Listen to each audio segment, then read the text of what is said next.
শ্রী শ্রী রামকৃষ্ণ কথামৃত সপ্তবিংশ খণ্ড তৃতীয় পরিচ্ছেদ। কাশীপুরের বাগান। ঠাকুর শ্রীরামকৃষ্ণ উপরের হল ঘরে বসিয়া আছে।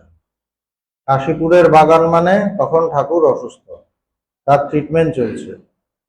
সুতরাং এখানে যে আধ্যাত্মিক কথাগুলো আমরা শুনব, এই কথাগুলো ঠাকুর সেই চরম অসুস্থতা নিয়ে তিনি কথাগুলো বলছেন, যেগুলো আমরা এখন পাঠ করব। সেরকম শরীর খারাপ, সেই গলায় এত কষ্ট, তার ক্যান্সার হয়েছে। সম্মুখে হীরানন্দ মাস্টার, আরো দুই একটি ভক্ত, আর হীরানন্দের সঙ্গে দুইজন বন্ধু আসিয়াছেন। হীরানন্দ সিন্ধু দেশবাসী, কলিকাতার কলেজে পড়াশোনা করিয়া দেশে ফিরিয়া গিয়া সেখানে এতদিন ছিলেন। শ্রীরামকৃষ্ণের অসুখ হইয়াছে শুনিয়া তাহাকে দেখিতে আসিয়াছে। সিন্ধুদেশ কলিকাতা হইতে প্রায় 1100 ক্রোশ হইবে। হীরানন্দকে দেখিবার জন্য ঠাকুর ব্যস্ত হইয়াছিলেন। ঠাকুর হীরানন্দের দিকে অঙ্গুলি নির্দেশ করিয়া মাস্টারকে ইঙ্গিত করিলেন, যেন বলিতেছেন ছোকরাটি খুব ভালো। মানে সেই হীরানন্দ, মানে তিনি কলকাতায় থাকেন না, তার বাড়ি আরেক জায়গায়, অনেক দূরে কলকাতা থেকে। সেখান থেকে তিনি ঠাকুরের কথা শুনে, মানে কলকাতাতে পড়েছিলেন, পড়াশোনা করেছেন, তারপর আবার বাড়িতে ফিরে গিয়েছিলেন, তারপর আবার এসছেন। এবার ঠাকুরের সাথে তার আগে থেকে পরিচয় ছিল, তিনি ঠাকুরের কাছে হয়তো আসতেন। তো তার শরীর খারাপের খবর শুনে তিনি আবার এসছেন এবং বলছেন কি, ঠাকুর ইঙ্গিত করে বলছেন, কেন কথা বলতে কষ্ট হচ্ছে, গলায় লাগছে, তো বলছেন যে ছোকরাটি খুব ভালো। শ্রীরামকৃষ্ণ, আলাপ আছে? মাস্টার, আজ্ঞে আছে। মাস্টারকে বলছেন, মাস্টার তখন কাছে বসেছিলেন, যে হীরানন্দের সাথে তোমার আলাপ আছে? বলছেন আছে। শ্রীরামকৃষ্ণ হীরানন্দ মাস্টারের প্রতি, তোমরা একটু কথা কও, আমি শুনি। ভগবানকে পরে আমরা দেখতাম না, ভগবান বলতেন গান করো। গান করো মানে তার কথা বলার ভাবটা নেই। যে ভগবান একসময় এত কথা বলতেন, পরের দিকে তিনি কিন্তু বেশি কথা বলতেন না, কথা কমিয়ে দিয়েছিলেন এবং বলতেন গান করো। এবার ও গান করছে, সে গান করছে, অনেকে গান করছে।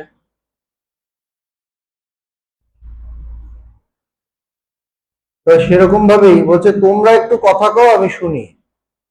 মাস্টার চুপ করিয়া আছেন দেখিয়া, এবার মাস্টার একটু চুপচাপ টাইপের ছিলেন, শান্ত। তো মাস্টারের ফট করে কথা আসছে না, তিনি চুপ করে আছেন। তো বলছে নরেন্দ্র আছে, তাকে ডেকে আনো। বলছে একে বলে লাভ নেই, বেশি কথা বলবে না, চুপ করে আছে। বলছে নরেনকে ডেকে আনো। নরেন্দ্র উপরে আসিলেন ও ঠাকুরের কাছে বসিলেন। শ্রীরামকৃষ্ণ, নরেন্দ্র ও হীরানন্দকে, একটু দুজনে কথা কও। হীরানন্দ চুপ করিয়া আছেন। অনেক ইতস্তত করিয়া তিনি কথা আরম্ভ করিলেন। তো নরেন্দ্রনাথ দত্ত তখন ঠাকুরের কাছে যান এবং তিনি প্রচন্ড জ্ঞানের চর্চা করেন, বেদান্তের চর্চা করেন। তার তো মূল ছিল বেদান্ত, বেদান্তটার ভীষণ ভালো লাগে। তো তো নরেন্দ্রকে বলছেন যে, হীরানন্দ বলছেন, আচ্ছা ভক্তের দুঃখ কেন? বলছে ভক্তরা যে দুঃখ পায়, কেন পায়? হীরানন্দের কথাগুলি যেন মধুর ন্যায় মিষ্ট, খুব মিষ্টি করে কথা বলেন। কথাগুলি যাহারা শুনিলেন তাহারা বুঝিতে পারিলেন যে এর হৃদয় প্রেমপূর্ণ, তার ভেতরে একটা ভালোবাসা আছে সবার জন্য। নরেন্দ্র,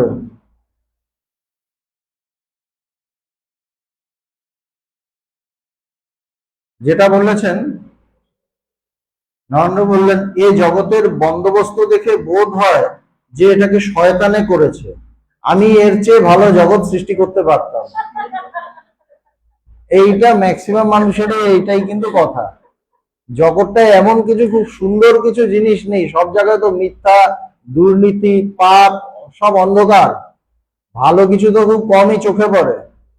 তো নরেন্দ্র ওটাই বলছেন যে এর থেকে ভালো আমাকে যদি সৃষ্টি করতে দিত, দায়িত্ব দেওয়া হতো, আমি একটা বেটার মানে সুন্দর করে তৈরি করতে পারতাম। হীরানন্দ, দুঃখ না থাকলে কি সুখ বোধ হয়? হীরানন্দ বলছেন দুঃখ আছে বলেই তো আমরা সুখটা বোধ করছি। দুঃখ যদি না থাকে তাহলে কি আমরা সুখটা পাবো? নরেন্দ্র, জগৎ কি উপাদানের সৃষ্টি করতে হবে আমি তা বলছি না। আমি বলছি যে বন্দোবস্ত সামনে দেখছি সে বন্দোবস্ত ভালো নয়। বলছে কি কি দিয়ে তৈরি করতে হবে সেটা না, যে যে সিস্টেমটা করা হয়েছে সিস্টেমটা ভালো না। নরেন্দ্র বলছেন তবে একটা বিশ্বাস করলে সব চুকে যায়। বলছে কি, এই যে আমরা দেখছি চারদিকে তো বাজে জিনিসই দেখি, খুন খারাপি, মানে ভালো কিছু চোখে পড়ে না। বলছে তবে একটা বিশ্বাস করলে সব চুকে যায়, কোনো সমস্যা নেই। কি বিশ্বাস? যে সবই ঈশ্বর, এইটা করলে সব চুকে যায়। নরেন্দ্রনাথ দত্ত তখন তিনি যেভাবে বুঝছেন, যেভাবে তার বুদ্ধি খেলছে সেভাবে বলছেন যে কেন তাহলে মানুষ একটা শান্তি পায়, যে সবই ঈশ্বরের ইচ্ছে, সব ঈশ্বরই করছেন, সবই তিনি, তাহলে আর এত দুঃখ পেয়ে কি হবে? বলছে এটা করলে সব চুকে যায়। আমি সব করছি। হীরানন্দ, ও কথা বলা সোজা। বলছে যে এটা বলা সোজা কিন্তু ওই অনুভব ভেতরে আনাটা কঠিন, এটা বলতে সোজা। তো নরেন্দ্রনাথ দত্ত তখন ওই নির্বাণ শতকমে শ্লোক গুলো করছেন, ওম মনোবুদ্ধি অহংকার, আমরা যেগুলো করি। হীরানন্দ এই পুরোটা করলেন, গানটা আমরা যেরকম গান করে করি। হীরানন্দ, বেশ। ঠাকুর শ্রীরামকৃষ্ণ হীরানন্দকে ইশারা করিলেন, ইহার জবাব দাও। ও যে বললো এবার তুমি জবাব দাও। দুজনের মধ্যে তো ঠাকুর কথা কথা বলাচ্ছেন, ও কিছু বলছে, ও কিছু বলছে, এ কিছু প্রশ্ন করছে, এ কিছু উত্তর দিচ্ছে। হীরানন্দ মানে অদ্বৈতের কথা এক কথায় স্বামীজি বলছেন। তো হীরানন্দ বলছেন এক কোণ থেকে ঘর দেখাও যা, ঘরের মাঝখান থেকে দাঁড়িয়ে ঘর দেখাও তা। হে ঈশ্বর, আমি তোমার দাস, তাতেও ঈশ্বর অনুভব হয়। আর আমি সেই সোহম, তাতেও ঈশ্বর অনুভব। বলছে দুটোতেই ঈশ্বর অনুভব হয়। একটা হলো দ্বৈতের দিক দিয়ে, যে আমি তোমার দাস, তুমি প্রভু, এটাতেও আমার ঈশ্বর অনুভব হচ্ছে। আর আরেকটা কি বলছে, আমি সেই ব্রহ্ম সোহম, বলছে তাতে এটাও ঈশ্বর অনুভব, একই। একটি দ্বার দিয়েও ঘরে যাওয়া যায়, আর নানা দ্বার দিয়েও ঘরে যাওয়া যায়। সুন্দর কথা বলছেন। সকলে চুপ করিয়া আছেন। হীরানন্দ নরেন্দ্রকে বলিলেন একটু গান বলুন, মানে তিনি তো নন বেঙ্গলি, ওইভাবে কথা বলেন আর কি। নরেন্দ্র সুর করিয়া আরেকটা গান করছেন, কৌপিন পঞ্চকম। বেদান্ত বাক্যেষু সদা রমন্ত ভিক্ষান্ন মাত্রে না চতুষ্টিমন্ত, এই কৌপিন পঞ্চকম একটা গান আছে, ওটা করলেন। তো ওখানে লাস্ট লাইনটা আছে, অহর্নিশম ব্রহ্মণী ইয়ে রমন্ত। বলছে যে ঠাকুর যেই শুনিলেন অহর্নিশম ব্রহ্মণী ইয়ে রমন্ত, বলছে অহর্নিশ দিবানিশি ব্রহ্মে রমণ করে, ব্রহ্মেই থাকে, ব্রহ্মকেই আস্বাদন করে। অমনি আস্তে আস্তে বলিতেছেন আহা। ঠাকুর ওই যেই শুনলেন যে সবসময় সেই ব্রহ্মকে অনুভব করছে, ব্রহ্মেরই আস্বাদন করছে, সঙ্গে সঙ্গে ঠাকুর বলছেন আহা, মানে সঙ্গে সঙ্গে তারও এরকম হয়ে যাচ্ছে, তিনি সেই অনুভবে পৌঁছে যাচ্ছেন। আর ইশারা করিয়া দেখাইতেছেন এইটি যোগীর লক্ষণ।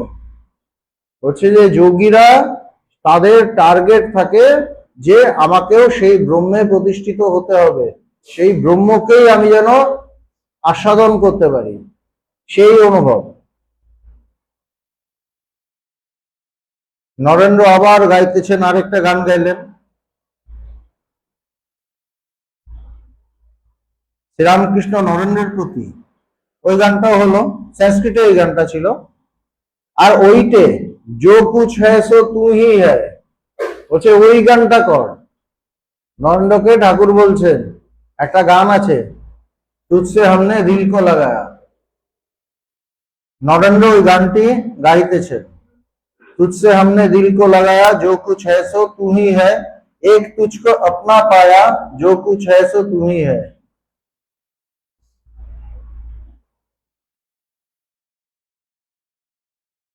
তো এই গানটা শেষ করলেন, হরি এক দিল মে। এই কথাগুলি শুনিয়া নরেন্দ্র ঠাকুর ইশারা করিয়া বলিতেছেন যে তিনি প্রত্যেকের হৃদয়ে আছেন, তিনি অন্তর্যামী। হরি এক দিল মে, বলছে এক হরি আমার হৃদয়ে। তো ঠাকুর বলছেন সবার হৃদয়ে তিনিই আছেন, তিনি অন্তর্যামী। যাহা মায় দেখা তু হি নজর আয়া, जो कुछ है सो तू ही है। হীরানন্দ এটি শুনিয়া নরেন্দ্রকে বলিলেন সব তুই হ্যায়, এখন তুহু তুহু, আমি নয় তুমি। বলছে সব তুই হ্যায় মানে সব তুমি, আমি নয়।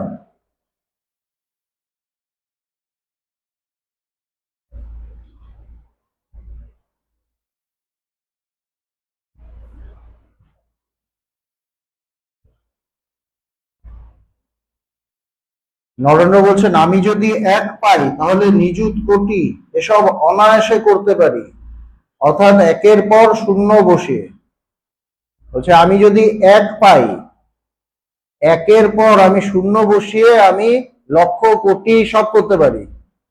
একটাকে পেতে হবে মানে তুমিকে পেতে হবে, সেই ঈশ্বরকে পেতে হবে, তারপর যেটা আসে সব অ্যাড হতে থাকে। কিন্তু একটাই যদি না পাই, ঈশ্বরই যদি না পাই, তাহলে কোনো শূন্যের কোনো দাম নেই। জগৎটা অ্যাকচুয়ালি শূন্য। এই জগতে টাকা পয়সা মান যশ নাম সমস্ত কিছু কোনো ভ্যালু নেই, জিরো।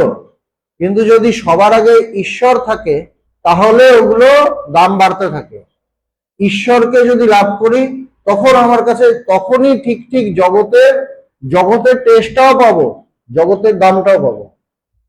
যদি ঈশ্বরকে না পাই তাহলে জগৎ যতই থাকুক সবই শূন্য, ওগুলোর কোনো দাম নেই। তো নরেন্দ্র বলছেন আমি যদি এক পেয়ে যাই তাহলে যত শূন্য বসাবো আমার সংখ্যা বাড়তে থাকবে, আমার অসুবিধা নেই। কিন্তু একটাই তো পাওয়া যায় না, কেননা আমরা শূন্যের খোঁজে জীবনটাকে শেষ করে দিই, জীবনটাকেও শূন্য করে দিই। যখন যাই পৃথিবী ছেড়ে তখন দেখি আমার পকেটে শূন্যই আছে, যোগফল শূন্য। ভগবান বলতেন, বিমল মিত্রের বই, যোগফল শূন্য। আমাদেরও যোগফল শূন্য হয়ে থাকে, কেননা শূন্যের পেছনেই ছুটেছি। শূন্যের পেছনে ছুটলে কি পাবো? শূন্যই পাবো। একের পেছনে ছুটলে এক পাবো, একের পেছনে ছুটলে এক যে পাবো তখন শূন্য পেলে ওগুলোরও দাম বেড়ে যাবে, যেহেতু একের সাথে যুক্ত হয়েছে। কিন্তু যদি শূন্যের পেছনে ছুটি, ওই শূন্যই থাকবে জীবনে। এইটা যদি যে ভালো করে বুঝে নেবে তার জীবন ভরে উঠবে।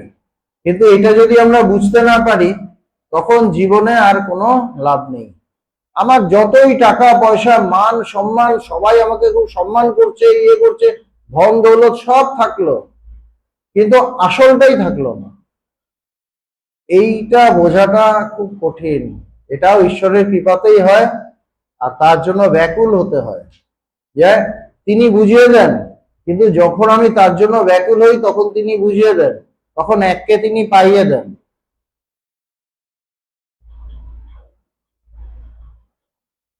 তো নরেন্দ্রনাথ দত্ত বলছেন আমি তুমিও আমি, আমিও তুমি, আমি বলি আর কিছু নাই। মানে হীরানন্দ বলছেন সব তুমি, নরেন্দ্র বলছেন সব আমি। একটু দুজনের ইয়ে চলছে আর কি। ঠাকুর ওটাই চেয়েছিলেন যে তোমরা দুজনে কথা বলো, আমি একটু শুনি। আমি বই আর কিছু নেই, এই বলিয়া নরেন্দ্র অষ্টাবক্র সংহিতা হইতে কতগুলি শ্লোক আবৃত্তি করিতে লাগিলেন। এবার অষ্টাবক্র গীতার কথা বলছেন, আরো ডেঞ্জারাস একটা বেদান্তের বই, সেটা আবৃত্তি করে শোনাচ্ছেন।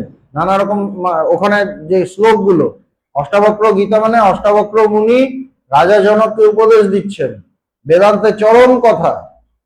সেখানে এই স্বামীজির কথাগুলোই আছে যে আমি ছাড়া দ্বিতীয় কিছু নেই, এক ব্রহ্ম ছাড়া দ্বিতীয় কিছু নেই, সেটাই বলছেন।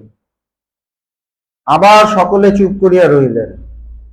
শ্রীরামকৃষ্ণ হীরানন্দের প্রতি নরেন্দ্রকে দেখাইয়া, তো ঠাকুর খুব ইমপ্রেস, ঠাকুর তো খুব ভালোবাসতেন নরেনকে, ভীষণ ভালোবাসতেন। তো হীরানন্দকে বলছে, নরেন্দ্রকে দেখিয়ে বলছে যেন খাপ খোলা তরোয়াল নিয়ে বেড়াচ্ছে, মানে একের পর এক বেদান্তের কথা বলছেন। তো বলছে যেন খাপ খোলা তরোয়াল নিয়ে বেড়াচ্ছে। তরোয়াল কেন? এই জ্ঞান কিরকম? জ্ঞান সেই অসির মতো, একটা তলোয়ারের মতো, যেটা অজ্ঞানকে কেটে দেয়, অজ্ঞানকে কেটে দেয়। আমরা এটা কি, তরোয়ালটা কি শুধু নরেন্দ্রেরই ছিল? সবার আছে, কিন্তু সবার খাপের মধ্যে ঢোকানো, ওখানেই রাখে, ওটা নিয়ে বের করে খুব একটা টিয়ে করে না, যুদ্ধ করে না। এই করতে করতে এমন হয়ে গেছে, খাপ আর তলোয়ার এক হয়ে গেছে, ওখান থেকে টানলেও আর বেরোয় না।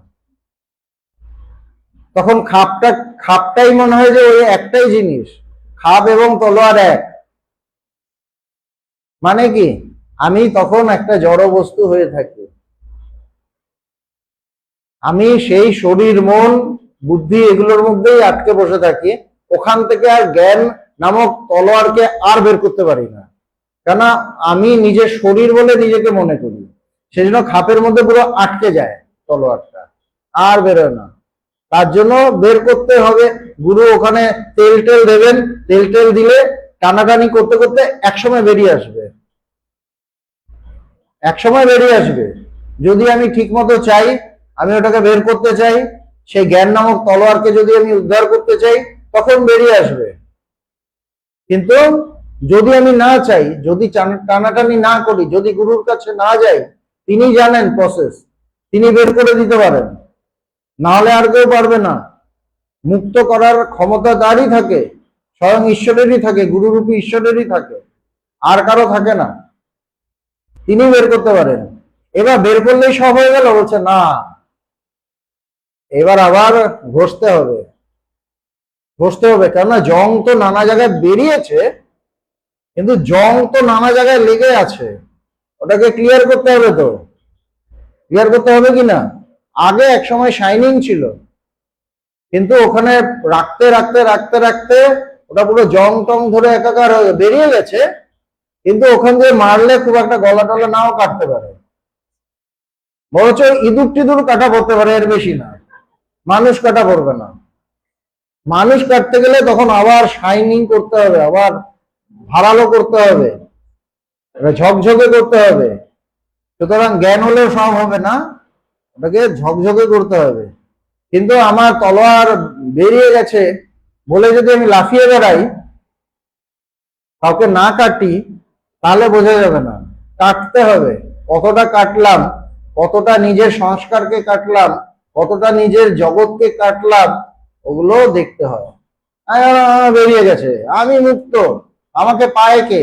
আরে তলোয়ারটা তো জং ধরা আছে এখনো, গুরু কৃপায় বেরিয়ে গেছে ঠিকই, কিন্তু জিনিসটা জং ধরা আছে। এই জন্য বলছে নিত্য প্রতি অভ্যাস। ঠাকুরের গুরু তোতাপুরী ঠাকুরের কাছে এসেছেন বেদান্তের জ্ঞানের জন্য। ঠাকুর জ্ঞানের চর্চা করছেন এবং ঠাকুরের তারপর জ্ঞান হলো। তো ঠাকুর একদিন দেখছেন তোতাপুরী খুব ধ্যান করছেন, একদম ধুনি টুনি জ্বালিয়ে। বলছে তুমি ধ্যান করছো কেন? বলছে না, ঘটিটাকে রোজ মাজতে হয়। বলছে তোমার তো এতদিন আগে জ্ঞান হয়ে গেছে, তোমার তো 40 বছর হয়ে গেল, তোমার নির্বিকল্প সমাধি হয়ে গেছে। বলছে না, ঘটি মাজতে হয়, ঘটি না বাজলে আবার আস্তে আস্তে আস্তে আস্তে ময়লা পড়ে, জং ধরে। ঠাকুর বলছেন কি, কচুরিপানা সরিয়ে জলটা দেখা গেল, তারপর আবার ছেড়ে দিলাম। আমি বললাম আমি জল দেখেছি, তারপর আবার কচুরিপানায় ভরে গেল, এবার আর জল দেখতে পাচ্ছি না। তখন আমাকে স্মৃতি নিয়ে থাকতে হবে, স্মৃতি, যে এক সময় আমি, once upon A time there was a king. ছোটবেলা গল্প হতো না, যে কোনো গল্প ওইটা দিয়ে শুরু হতো, একজন রাজা ছিল। কিন্তু এখন না তাকিয়ে দেখি আর রাজা নেই। তো আধ্যাত্মিক পথটা কঠিন আছে। তো হচ্ছে যেন খাপ খোলা তরোয়াল নিয়ে বেড়াচ্ছে মাস্টারের প্রতি হীরানন্দকে দেখাইয়া। এবার নরেন্দ্রকে দেখিয়েছেন, এবার মাস্টার ওইদিকে আরেকজন আছেন, মাস্টারকে দেখাচ্ছেন। মাস্টার তো বসে আছেন, ঠাকুর দেখাচ্ছেন, বলছেন কি শান্ত, রোজার কাছে জাতসাপ যেমন ফনা ধরে চুপ করে থাকে। মাস্টারকে দেখিয়ে বলছেন দেখো ওরটা দেখো। এইদিকে একজন নরেন্দ্র একদম জ্ঞানে একদম দাঁড়িয়ে আছে, সেই খাপ খোলা তলোয়ার নিয়ে আছে। আর ওইদিকে মাস্টার বলছে কি শান্ত, যে যে সাপের খেলা টেলা দেখায়, তার কাছে যেরকম সাপ চুপ করে থাকে, বিষধর সাপ এরকম ফনা তুলে চুপ করে থাকে। ওটাই বলছেন যে রোজার কাছে জাত সাপ যেমন ফনা ধরে চুপ করে থাকে। মানে রোজাটাকে ঠাকুর রামকৃষ্ণদেব নিজে, তিনি রোজা, সেখানে জাত সাপ একদম চুপ করে ফনা, তার মানে কি সেও জাত সাপ? সে এমনি ধরা সাপ দিয়ে খেলা দেখায় কি? দেখায় না, জাত সাপ দিয়ে দেখায়। না হলে তো পপুলারিটি হবে না, টাকা পয়সা আসবে না। বলে ধরা সাপ দিয়ে আমিও দেখাতে পারবো। জাত সাপ দিয়ে খেলা দেখায়, বিষধর সাপ, যে কোনো মুহূর্তে ছোবল মেরে দিতে পারে। ওটাই তার মানে ওটাই তার খেলা। যেইভাবে ঘোরাচ্ছে সেইভাবে সাপ ইয়ে করছে। তো ঠাকুর সেরকম ঠাকুরের কাছে সে শান্ত হয়ে আছে। জাত সাপ অন্য জায়গায় শান্ত থাকবে, সেটা থাকবে না, ওই ঠাকুরের কাছে শান্ত থাকবে। ভগবানের কাছে সবাই শান্ত হয়ে যায়। অন্য সময় সে নানা জায়গায় বৃষ্টি ঝাড়ে, খবর টবর পাওয়া যায়, প্রত্যেকেরই বৃষ্টি প্রচুর আছে, ফনার মধ্যে এরকম করে মারে। কিন্তু ভগবানের কাছে যে এলো তো এ ভালো মানুষ। কেন? ওখানে সবাই চুপ, ওখানে সব চুপ। কেননা তিনি সেই চরম শান্ত, সেই অবস্থায় পৌঁছে গেছে, ওখানে গেলে পাগলা হাতিও চুপ হয়ে যায়। বুদ্ধদেবের কাছে পাগলা হাতি শান্ত হয়ে গেছিল, আমরা এইসব গল্প জানি।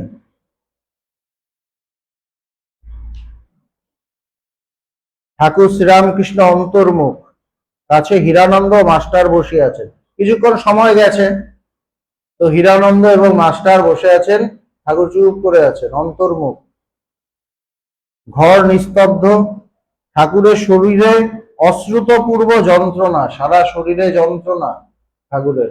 বললাম না, শুরুতেই বললাম যে জানতে হবে ওই অবস্থায় যতই হোক তিনি কথা বলছেন, ওই অবস্থায় তিনি মানুষকে ডাকছেন, মানুষকে কিছু বলার চেষ্টা করছেন, একটু একটু করে বলছেন, ওই অবস্থার মধ্যে।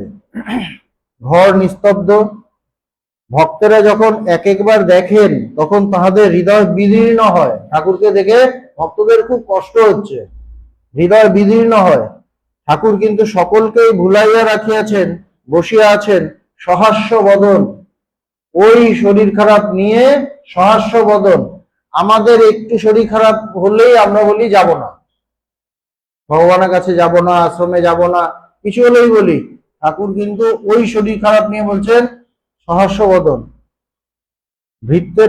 ভক্তেরা ফুল ও মালা আনিয়ে দিয়েছেন, ঠাকুরের হৃদয়ের মধ্যে নারায়ণ পাহাড়ি বুঝি পূজা করিতেছেন।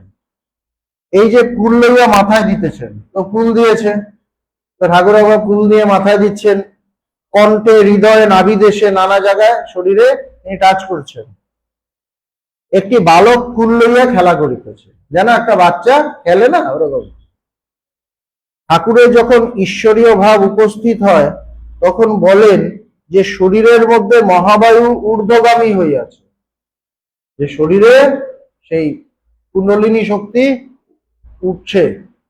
তার যখন ঈশ্বরীয় ভাব হয় তখন ঠাকুর এরকম বলতেন, মহাবায়ু উঠিলে ঈশ্বরের অনুভূতি হয়, সর্বদা বলেন। এইবার মাস্টারের সহিত কথা কইতেছে, মাস্টারকে বলছেন ঠাকুর, বায়ু কখন উঠেছে জানি না। এই যে বলছেন না ঠাকুর অন্তর্মুখ, বলছেন আমার ওইরকম কখন হয়েছে আমি বুঝতে পারিনি, এখন বালক ভাব, নিজে সম্পর্কে বলছেন যে এখন আমার বালক ভাব, বালকের মতো, শিশুদের মতো, বাচ্চাদের মতো, তাই ফুল নিয়ে এরকম করছি, কেন সবাই দেখছে তো, বলছে সেই জন্য ফুল নিয়ে এরকম করছি। কি দেখছি জানো? এবার মাস্টার তো দেখছিলেন, মাস্টার ওরকম ভাবে দেখছিলেন, তাকে আরেকটু পরিষ্কার করে দিচ্ছেন ঠাকুর, ঠাকুর তো জানে যে কে কোনটা দেখে কি চিন্তা করছে, ঠাকুর সব জানেন, অন্তর্জামিত। বলছেন যে কি দেখছি জানো, শরীরটা যেন বাঁখারি সাজানো কাপড় মোড়া, সেইটা নড়ছে। শরীরটা কাপড় টাপড় দিয়ে একটা ইয়ের মতো, বলছে সেটা নড়ছে। ভিতরে একজন আছে বলে তাই নড়ছে। বলছে শরীরটা জড়ো, কিন্তু ভেতরে কেউ একটা আছে, সেই জন্য নড়ছে। ঠাকুর বলতেন না, ঢপর ঢপর করে ফোড়ো নারকেল, ঠাকুরের কথা আছে, ফোড়ো নারকেল ঢপর ঢপর করে। বলছে ভেতরে শরীরটা যেন বাখারি সাজানো কাপড় মোড়া, সেইটা নড়ছে। ভিতরে একজন আছে বলে তাই নড়ছে। যেন কুমড়ো শ্বাস বিচি ফেলা, ভেতরের কুমড়োর শ্বাস বিচি সব ফেলা, শুধু ওপরে খোলটা আছে, ভেতরে কামাদি আসক্তি কিছুই নাই। বলছে আমার কামনা বাসনা কিচ্ছু নেই, আসক্তি টাসক্তি কিচ্ছু নেই, সব ক্লিয়ার, ভিতর সব পরিষ্কার। বলছে সব পরিষ্কার, সাংঘাতিক অবস্থা। আর বলছে কথা বলছেন তো, ঠাকুরের বলিতে কষ্ট হইতেছে, বড় দুর্বল, মানে বলতে কষ্ট হচ্ছে। আগে হয়তো এই নিয়ে ঘন্টার পর ঘন্টা বলেছেন, কিন্তু এখন ওইটুকু কথা বলতেও কষ্ট হচ্ছে। আমরা ভগবানকে দেখেছি এগুলো। মাস্টার তাড়াতাড়ি ঠাকুর কি বলিতে যাইতেছেন একটা আন্দাজ করিয়া বলিতেছেন, ও মাস্টার ভক্ত দেখছেন যে ঠাকুরের তো বলতে কষ্ট হচ্ছে, তিনি আন্দাজ করে ঠাকুরের কথাটা বলার চেষ্টা করছেন, যাতে ঠাকুরকে আর মুখ দিয়ে বলতে না হয়, মানে ঠাকুরকে যেন কষ্ট পেতে না হয়। কত ভক্ত। মাস্টার বলছেন আর অন্তরে ভগবান দেখছেন। ঠাকুর বলছেন না যে ভেতরে কামাদি আসক্তি কিছুই নেই, ভেতর সব পরিষ্কার, আর আর বলে বলতে পারছেন না, তো ওটা মাস্টার অ্যাড করে দিচ্ছেন, আর অন্তরে ভগবান দেখছেন। একটু ভুল হলো, শ্রীরামকৃষ্ণ অন্তরে বাহিরে দুই দেখছি, বলছে শুধু অন্তরে ভগবান দেখছি না, বাইরেও দেখছি, অন্তরে বাহিরে দুই দেখছি। অখণ্ড সচ্চিদানন্দ, বলছে এক তিনিই আছেন, অখণ্ড, কোনো খণ্ডিত না, তাকে খণ্ডন করা যায় না, তাকে কাটা যায় না। প্রত্যেকের ভেতরে তিনি আছেন, ভালো খারাপ ফালতু লোক খুব সাধু মানুষ, প্রত্যেকের ভেতরে তিনি আছেন, সবার ভেতরে তিনি একইভাবে আছেন, কোথাও গিয়ে কেটে যাননি, খণ্ডিত হননি। অখণ্ড সচ্চিদানন্দ। সচ্চিদানন্দ কেবল একটা খোল আশ্রয় করে, এই খোলের অন্দরে বাহিরে রয়েছে, খোল আশ্রয় করে খোলের অন্দরে এবং বাইরে রয়েছে, এইটি দেখছি। মাস্টার ও হীরানন্দ এই ব্রহ্ম দর্শন কথা শুনিতেছেন, অবাক হয়ে শুনছেন। মাস্টার দেখলেন যে পুরোটা হয়নি, অন্তরে বাহিরে দেখছি। ঠাকুরের তো অনুভব না এটা, আমরা গেস করে একটু বলতে পারি ভগবানের এটা হয়েছে, কিন্তু ভগবানের কি হয়েছে, ভগবানের কি অবস্থা, সেটা ভগবানই বলতে পারবে, আমরা কতটা বলতে পারবো? তাহলে তো আমাকে সেই জায়গায় পৌঁছাতে হবে।